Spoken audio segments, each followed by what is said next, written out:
शुक्रवार दिनांक 9 August 2024.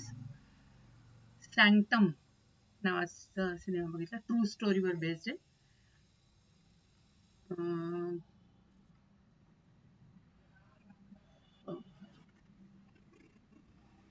Korean नाही,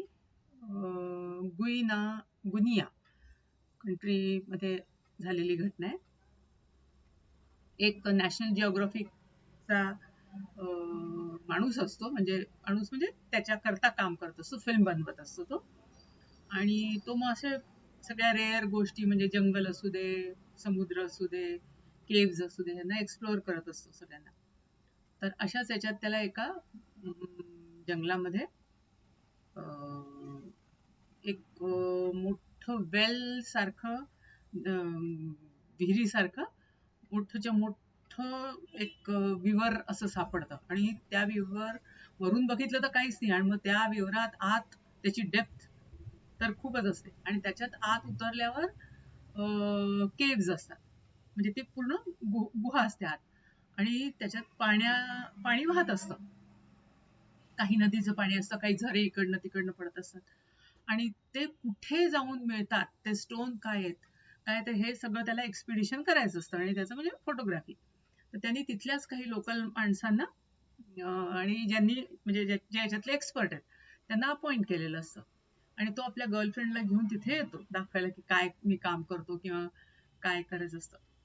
तर खाली बेसमध्ये ऑलरेडी लोक त्यांच्या असतातच, टीम चे लोक. परत वरती त्यांच्याशी कॉन्टॅक्ट करणारे, किंवा आतमध्ये काय चाललंय, काय नाही दिसत आहे, म्हणजे म्हणजे त्यांना जे दिसतंय ते वरती कॅमेरावर दिसावं, किंवा त्यांना काही आवश्यकता असेल, डेंजर असेल तर ते कळावं, म्हणून अशा सगळ्या त्या टीम्स असतात.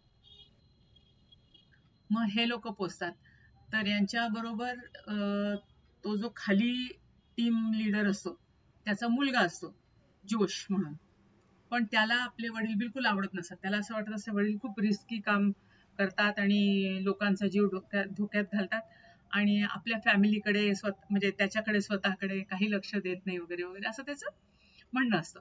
पण तो जो नॅशनल जिओग्राफी वाला असतो, ज्याच्या बरोबर हा आलेला असतो मुलगा त्यांचा, जोश आलेला असतो, तर तो त्याला समजवतो, नाही तुझे वडील खूप चांगले म्हणजे एक्सप्लोरर आहेत वगैरे वगैरे. आणि मग झालं, हे लोक आत जातात. सुरू होते एक एक थोडे थोडे जण जायला वगैरे. तर तेवढ्यात त्यांना हे मिळतं की जोरात तुफान येणारे आणि पाऊस येणारे, आणि हे भरून जाणारे, म्हणजे पाणी फ्लड आल्यासारखा, तर लवकर तुम्ही बाहेर निघा. तर हा जो सगळा संपर्क त्यांच्यापर्यंत पोहोचायचं, तर त्याच्यातच डिस्कनेक्ट होतो, नीट त्यांच्यापर्यंत पोहोचत नाही. अर्धे लोक वर चढतात पण तेवढ्यात लोंढा येतो म्हणून. पण अल्टिमेटली असं करत करत करत काही मरतात, काहींचे पाईप फुटतो जो त्यांना ऑक्सिजन सिलेंडरचा असतो. तर हे सगळं करत करत शेवटी जो तो त्याची गर्लफ्रेंड पण मरते. नंतर त्या टीम मधला एक एक एक एक शेवटी याचे वडील पण मरतात, जोशचे. आणि हा एकटा जोश शेवटी जिवंत पोचतो. एक दोन ठिकाणी त्यांना सक्सेस मिळते की विवर, म्हणजे त्यांना आकाश दिसतं, पण ते इतकं उंच असतं की त्यांना वर चढून जाणं शक्य नसते. आणि त्याच्या वडील त्याला सारखे म्हणत असतात की ही जी नदी आहे ती त्याच्या प्रवाहाच्या दिशेने जा, ती कुठेतरी जाऊन समुद्राला मिळत असेल, आणि समुद्राच्या तिथेच त्याचं तोंड असणार आहे. आणि तसं करत करतच तो शेवटी पोचतो. बाकी सगळे काही ना काही कारणाने त्यांची म्हणजे डेथ होते. सुंदर चित्रण आहे आणि खूप थ्रिलिंग आहे आणि सुरेख आहे, आणि खरं घटनेवर आधारित आहे. तर म्हणजे त्यांनी किती रिस्क घेतली असेल आणि घेतात हे लोक असे फोटोग्राफी आपल्यापर्यंत चांगली पोहोचवण्या करतात. तर सुंदर आहे. आणि सॅन्क्टम म्हणजे ते सगळं तिथेच सगळे गाडले जातात कवर, म्हणून असेल कदाचित नाव दिलेलं. छान आहे, मला आवडलं.